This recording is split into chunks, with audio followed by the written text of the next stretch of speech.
আজ বিএনপি হাসির পাত্রে পরিণত হয়েছে। আর যদি তারা ঘুমের ভিতরে সবসময় স্বপ্নে দেখে শুধু নির্বাচন আর নির্বাচন, তাহলে এই বিএনপি মানুষ তাদেরকে ডাস্টবিনে ফেলতে বাধ্য হবে। আওয়ামী লীগকে যেভাবে মানুষ ডাস্টবিনে নিক্ষেপ করেছে, সে এদেশ থেকে পালিয়ে যেতে বাধ্য হয়েছে। বিএনপির সেই করুণ পরিস্থিতি অপেক্ষা করছে তাদের জন্য।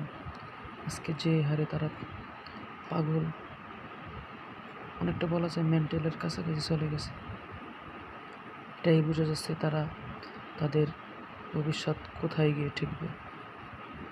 এই যে দেখেন হাজার হাজার মানুষ তাদের প্রতিটা পোস্টে, তাদের প্রতিটা কমেন্টে হাহারিয়ে দিচ্ছে। কেন? তারা তো একটি বড় রাজনৈতিক দল, তবুও কেন তারা মানুষের হাসির পাত্রে পরিণত হয়েছে? এটা তাদের হাতের কামাই।